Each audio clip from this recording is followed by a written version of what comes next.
Right? That's an old time two-step. Yeah, yeah.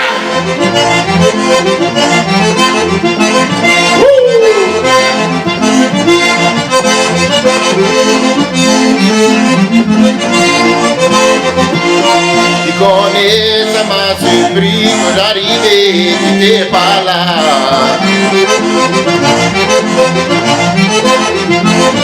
Ti connais, ça m'a surpris que d'arriver, t'étais pas là. On va écouter, écouter, écouter, tout ça t'a dit.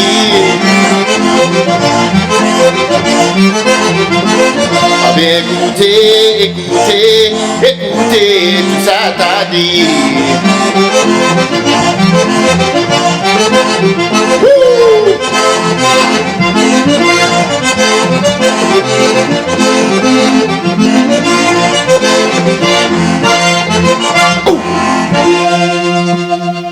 Comme ça.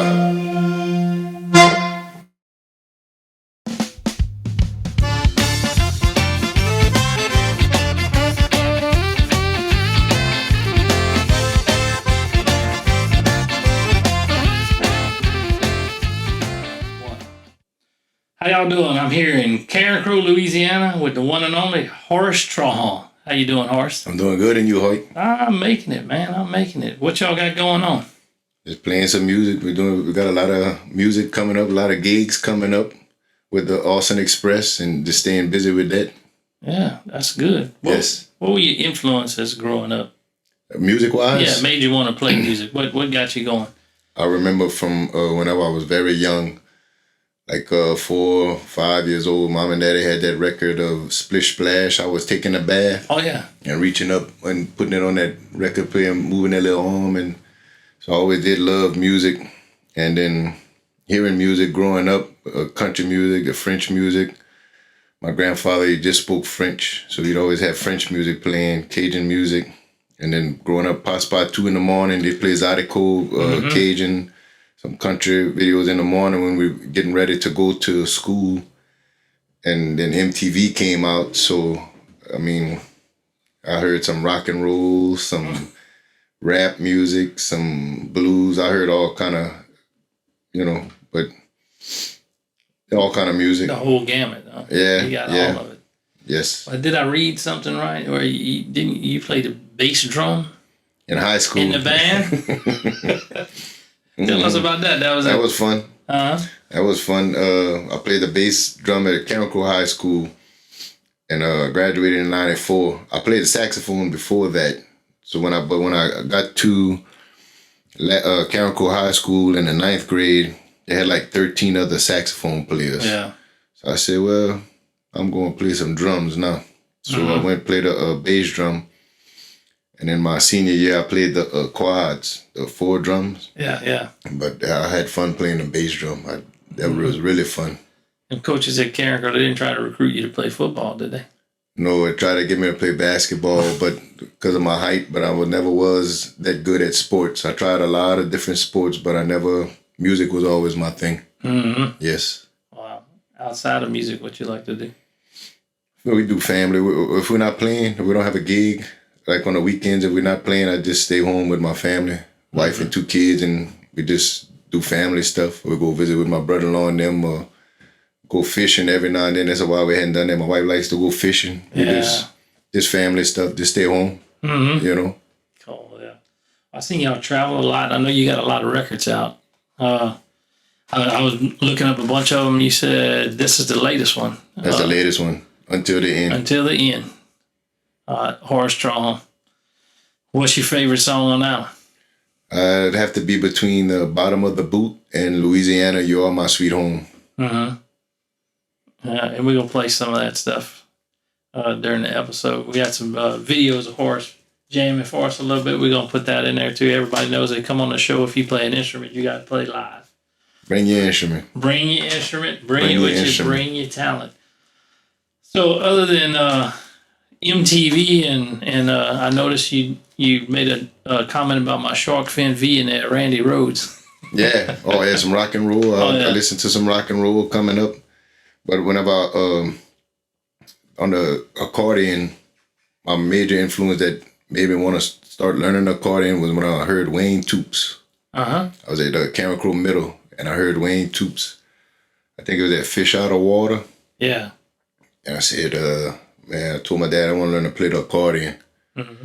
And he didn't want it at first. He said he just didn't want, but I was after him enough. So he said, well, let's go see Felix Richard. That was my daddy's first cousin in Cankton. And he started me off on the accordion. And that's when I fell in love with the old traditional style from learning from him. But I always did have like a lot of different music influences in my mind. So then I bought me a triple note accordion. Because even in the triple note accordion, some of my major influences, Bouzou Shavers, Bojack. Yeah. They have so many. Those are the main two. I used to go watch Bouzou and Bojack whenever they were playing in town. Richard Club, Hamilton Club. One weekend I'd be at Cowboys, go listen to Wayne Toops. Another weekend I'd be at La Poussière, go listen to Mr. Walter Mouton. Mm-hmm. So I had a lot of influences on the accordion, but Wayne Toops is the man that influenced me to want to start playing the accordion. Mm-hmm. How many years you been doing this? I started playing the accordion when I was about 15 and I'm 42. Oh, you still young, man. I know. I feel it. You still young. I'm not gonna tell you how old I am. But what's your favorite Louisiana dish, man? Dish? Yeah. Like food? Yeah, food. Oh, now Hoyt, that's part of the talent of the state, ain't it? I can't. You better name something your wife cooks. No, they have so much to choose from. I can't put a finger on a certain, a certain Louisiana dish. I don't know. Oh, in our area. Oh no, the last couple guys like Danny, that he hands down, he's like crawfish. Or I think he had he might have talked about Clarence's. Terrence. Clarence, listen to me. His etouffee. He said he made. I see. I like all that. I like boiled crawfish. I like crawfish etouffee. My wife's making a shrimp. What you call that? With the pasta. Fettuccine. Fettuccine. You see, I like to eat, and I like Louisiana, but I can't put a finger on which one is my favorite. It's too good. There's a lot of great food. Yes. A lot of great food. Well, Horace, is there anybody, one particular person or anybody that influenced you to start playing music? I know you kind of come across it yourself. You talked about Wayne, but somebody who encouraged you to pursue your music talent. My daddy, since we were young, my brother Edwin, he plays a bass guitar. Well, he plays piano, bass guitar, guitar. He graduated in UL Music Media. Mm-hmm. He learned when we were young. He started playing the bass guitar, and I started playing the 6-string guitar. Yeah. But he learned music theory, the actual theory behind it. And I was just like reading some tablature, picking up I know my basic chords, G, C, D, E minor, A minor. But he learned the actual theory behind it. And my daddy always did, he would support us and bring us places and, Yeah. And when I started playing with my band, the Austin Express, even back then, my daddy brought me to my first gig. It was at Préjean's restaurant here in Cameron Crow. Yeah. With Charlotte Saunier, Gervis Mott, and the Branch Playboys. And they paid me $18 and all the Coke I wanted to drink.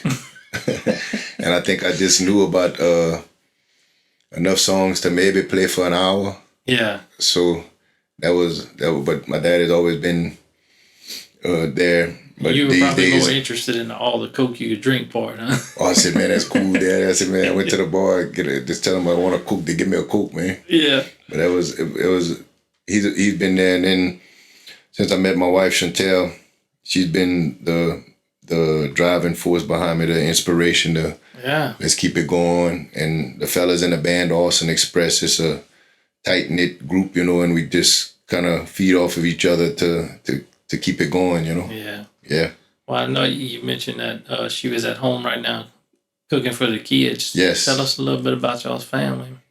Kanan and Leah. We got a 13 and a 15-year-old, and they keep us busy, and they're doing good. They're some good kids. You know, I can't complain. They're some real good kids, real smart. I'm not saying that just because that's our kids. I'm just saying, just telling the truth, you know. So I can't complain, you know, at all. That's good. Let's talk about what other interests you have outside of playing music. Okay. I like to. Well, when I was younger, I loved to draw. I always did love. I don't know why. I guess in my mind, I was just attracted to art, music. I always did love to draw. Now I'd like to. I got an app on my phone where you could take like pictures and you could edit them or edit them or put them through different filters. Artist. I just love. Besides playing the accordion, I also play a box guitar. But I just love like art stuff. You know, I like stuff like that. Music. Yeah. I tried sports, but I never was too good at it. You know, I tried a bunch of them: wrestling, track and field, baseball, softball. Music was always my thing. Yeah. Outside of the Acadiana area, like where else have you played around? We just made a tour up the East Coast. We was in North Carolina. We were in Maryland, Glen Echo. We were in Pennsylvania. We were in Massachusetts. And then we was in New York City. When we walked out the club, we walked a block down there. There was Times Square. Wow. That was beautiful. And last year we went to a festival in France, Pontchartrain, France, and Belgium. And then we also went to California, Gator by the Bay. We went to Portland, Oregon, the Waterfront Blues Festival. And when I was playing, when I was younger with D.L. Menard, he took me to all over Canada. We even played at the 1996 Summer Olympics in Atlanta, Georgia. Yeah. He took me all over the world. Oh, yeah. So what do the kids think about Pops and playing? What's that? What your kids think about you playing and your music? They probably just hear it so much that, you know, that's, you know. Yeah.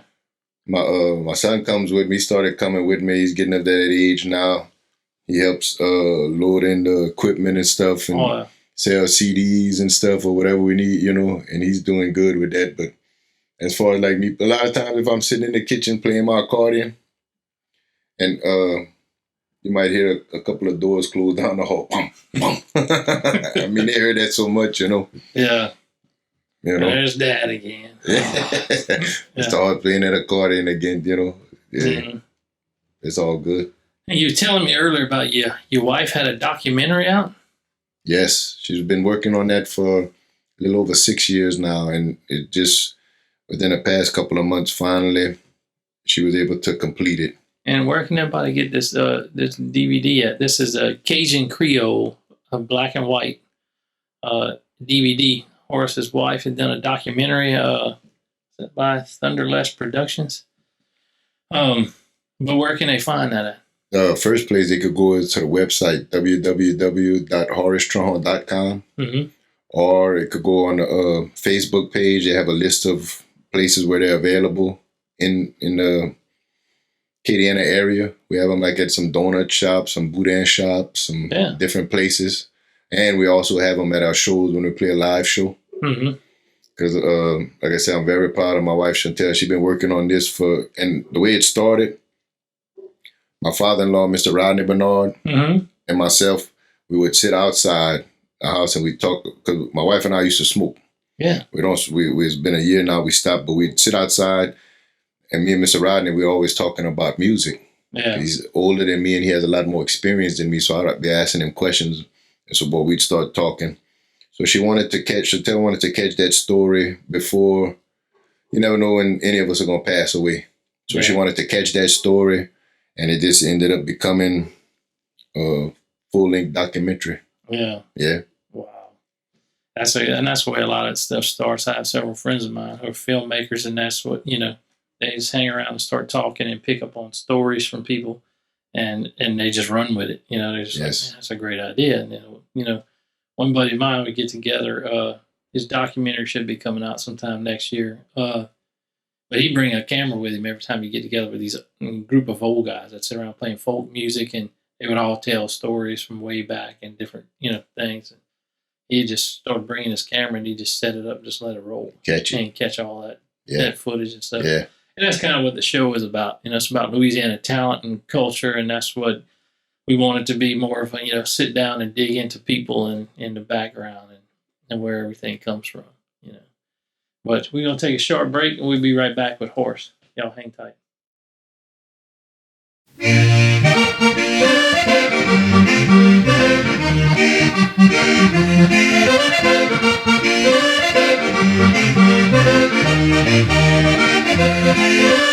People here know how to party, they know how to start it, they know how to pass a good time. Come on and see, come on party, come on party, come on out wide and bon ton. Some are moving it right, some are moving it left, some are working their hips, and some are taking a step.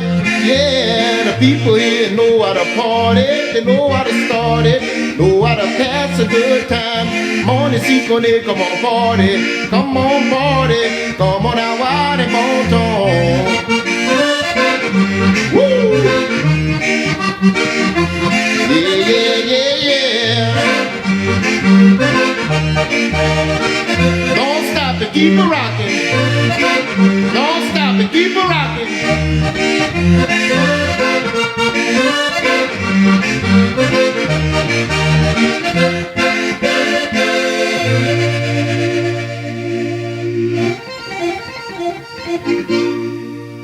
People here know how to party.